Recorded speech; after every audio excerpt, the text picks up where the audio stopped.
Hello everyone, my name is Michaela and welcome back to my channel. Today I'm gonna sit here and really casually talk you through the books that I finished in August. I was not prepared for this today, and the bird that I'm fostering is literally trying to mate with his food bowl. We love hormone season.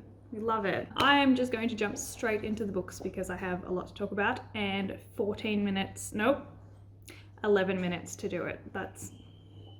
I love that we're just starting with chaos today. So the first book that I finished in August was A Court of Wings and Ruin by Sarah J. Maas. This is the third book in the A Court of Thorns and Roses series.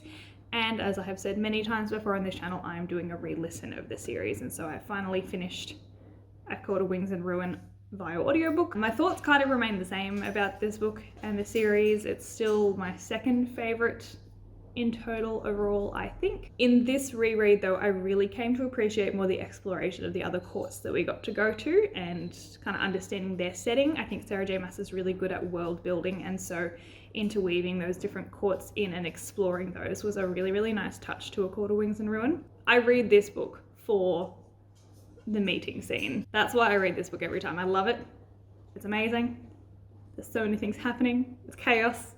It's good. We love chaos. We love chaos here. And my rating for it remains at 4.5 out of 5 stars. The second book that I finished in August is One Last Stop by Casey McQuiston. This is her second novel, I believe. The second one of hers that I've read, at least. I found that I liked this one a little bit more than Red, White and Royal Blue, and I had a lot of high expectations going into the book in itself. I really just didn't love the main character and the main love interest, but I did love her friends and her roommates. They were incredible, and realistically, I think I actually finished the book for them. Like, logically, I liked all of it. The way that the story was done was quite nice, and it was a very interesting concept. It did give me a lot of like Addie LaRue cross Friends vibes. That was kind of like the two things that I could probably relate it the most to. So if you like those two things, you'll probably like this book. As someone who never really watched Friends and who didn't like Addie LaRue, wasn't really my jam, but I did fly through the second half of the book. I think I read the second half practically in one night, and I feel like the ending could have gone either way. I was really expecting it to not go the way that it did go. I'm not mad about it, but it could have gone either way and I would have been fine. So I gave it a 3.5 out of 5 stars. The next book, again, continuing on the Sarah J. Maas, I re-listened to A Court of Silver Flames. Now, I actually already read this once this year. I have a whole reading vlog on it, and then I have this reading vlog on it, but I do have some different thoughts. The first time I listened to it, I was so into the book. I loved it. It was like, this is the best. It was the first time I'd been really invested in a book in a while, but I just poked so many holes in my love for this book, this listen. And I think having listened to the entire series and then jumping straight into A Court of Silver Flames made it a bit different as well. It was really nice to see the difference between Nesta then and Nesta now. By then I mean A Court of Wings and Ruin. But the thing I really didn't like about this re-listen is that I realized that Sarah J. Maas kind of painted Reid to be almost the bad guy in this book. And we know that he's morally grey. That is his character trait. He is a morally grey main character. But the way that he is portrayed in this book, I think, is so not congruent with how Reid actually is in every other book. Sarah J. Maas used the word belied about 50 times in this book, and I don't know why I noticed that this time around, but I did. I have another friend who reads the series, and after discussing it with her after she read it, and she notoriously just hates Nesta, I poked more and more holes into why I like this book. So I actually reduced my star rating from earlier this year, because this is the second time this year that I have read this book. So I actually dropped it to a 4 out of 5 stars instead of a 5 out of 5 stars, because I think I originally rated it a 5 out of 5, but now it is a 4 out of 5. And I am gearing up. What are you staring at? Okay. And I'm gearing up ready for the rest of the books that Sarah J. Maas will inevitably come out with in this series, because I still have so many unanswered questions. The next book is Before the Coffee Gets Cold by Toshikazu Kawaguchi. I cannot tell you how many times I've said his name wrong. Again, whole reading vlog about it. I read this practically in like a day. It was within like a 12-hour period. I'm pretty sure I finished reading this book. I loved Before the Coffee Gets Cold. Before the Coffee Gets Cold is a collection of short stories. There is 4 short stories within this small novel. Oh my god, dog. And we follow a magical cafe set in Japan that has the ability to send people back in time. However, there are many rules attached to this, and one of those rules is that if you go back, you must come back before your coffee gets cold, otherwise something terrible will happen. My thoughts on Before the Coffee Gets Cold. I really enjoyed that we got to explore the workers at the cafe. There are several people who go back in time, and most of them are customers. However, I was more invested in the cafe staff rather than the customers. I have a book that I have written all of my thoughts in, and I've literally written evoked thoughts, and that's it. Amazing. I found that it made me think about, if I was to go back within those limitations, what would I change and what would I do? And I genuinely just didn't come up with an answer at all. And it had that very typical Japanese literature writing that I'm learning about. I found that this book and how it felt, it was very interesting, it was very obscure, but it was also so fundamentally real as well. And the magic felt, as with Murakami's work as well, the blend of magic and realism in this world was phenomenal. I'm just going to read this to you because I'm not going to be able to remember it. It feels like a short art piece that sits with you, giving you the ability to assess its content, consider your own sadness and vulnerability, and move on to the next person it can help. So insightful.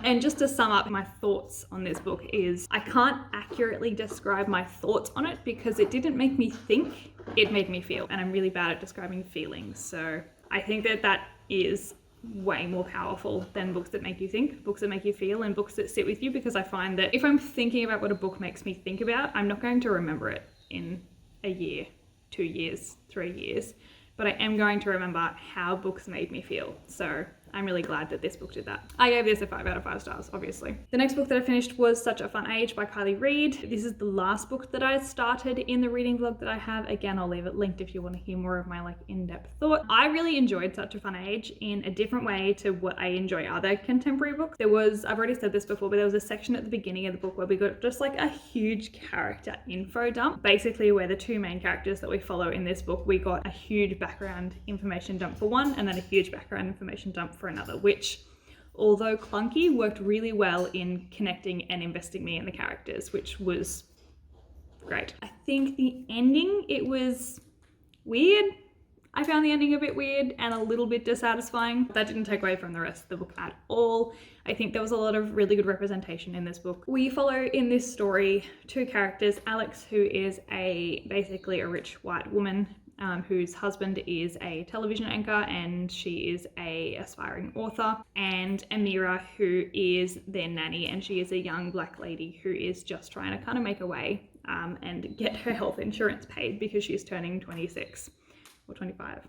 The kind of triggering event of this story is that someone eggs Alex's house, and so she calls Amira in last minute, and Amira's at a party, to come and take her child just away from the house while the police come to investigate. And Amira takes the child to the grocery store, and while they're at the grocery store, like, a mall cop comes up and says, "You kidnapped this child." And there's a video taken, she runs into the guy, there's a whole bunch of stuff that happens. In this book, there was a very succinct and powerful paragraph about just generally the struggles that Black people have in the community at the moment, and just ongoing, because this book was written in 2019 and it's still very relevant. I was super engaged throughout this whole book. I was super sucked into the story. It's read almost a bit like a mystery, but not, in my opinion. Like, I was invested in it as if it was a mystery, and I don't know why, but I was. Anyway, I gave it a 4 out of 5 stars. The next book that I started, which I actually started at the end of the vlog, I DNF'd. So I DNF'd 1984 by George Orwell. I did try to listen to the audiobook of it, and I got through probably 3 hours on 1.5 speed before I stopped it. I found that I just wasn't engaging in the story. I was zoning in and out. I didn't understand what was happening. I wasn't invested in what was happening. And I think now is not the right time for me to read this book. So I put it down. I will pick it back up eventually, whether that be audiobook or physical copy, because I have both. I'm not sure, but I have DNF'd it for now. The next book that I finished was The Midnight Library by Haig. I listened to this via audiobook. So The Midnight Library sent me into a spiral. There was a lot about The Midnight Library that I related to, that I, again, felt. The book made me feel. It did also make me think, though, so that was kind of like a dual explosion there. I related a lot to the initial quote from Sylvia Plath, which is kind of the premise of the book, and it sets up the whole book, which again set me up to relate quite well to the main character that we follow. So this story follows a main character, Nora, and at the start of the book she is basically deciding to take her life and attempts to do that. However, when she wakes up from attempting to overdose, she actually wakes up in this kind of dreamlike state in a library where her old library teacher from when she was in primary school helps to guide her through this midnight library. So basically the premise of the book is when you die, you end up in this library where every book on the shelves is a different life that you could have lived. Basically, if you had made a different decision at some point in your life, you would have lived a different life. And Nora spends the whole book going through different books in this library and trying to live different lives in attempts to find a life that she eventually wants to actually continue. I found this a very interesting concept as someone who struggles with regrets a lot and struggles with thinking, what if I'd done that differently? Or what if I was not doing this? Like, what if I'd made that choice back then? Where would I be now? That's something that I hold very internally. And I think the Sylvia Plath quote is something along the lines of, I mourn the lives that I haven't lived, which I feel it made me think a lot about, again, what I would do if I had this opportunity and if I was able to go back and live different lives based on different decisions that I had made. And there's a few that like I definitely would explore. It makes me a bit sad that this isn't real and that it's kind of like an end of life thing rather than a midlife thing. But all in all, this book was really, really well written. I, again, was very engaged. Didn't love Nora as a character, but I think that that's also kind of intentional, potentially, and I gave this book a 4 out of 5 stars. And the final book that I completed in August was yet another audiobook, and it was Stars Above by Marissa Meyer. This is a kind of companion collection of short stories based on the Lunar Chronicles. So I just finished listening to the Lunar Chronicles maybe 1 or 2 months ago, and I really, really enjoyed them, and so I wanted to continue to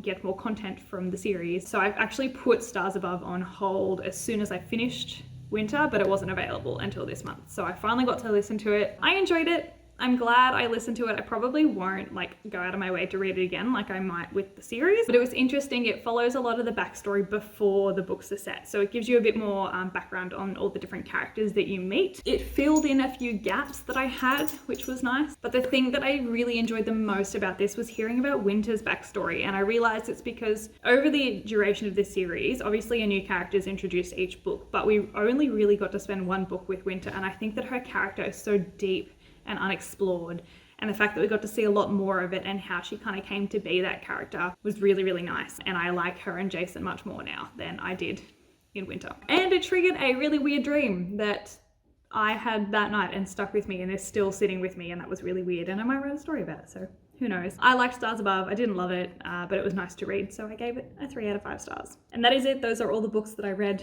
in August. It was a slower month than what I've had. I think most of that list I actually read within 1 week when I had some time off work. Some really, really good reads though that are like probably contending for my top 10 of the year. So stay tuned for that at the end of the year. But for now, I'm going to go and figure out my September TBR. So wish me luck. Thank you guys so much for watching. I hope you enjoyed. I hope you are having a great day, and I'll see you guys next time.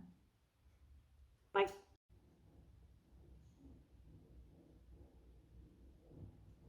Oh, we're still filming. Whoops.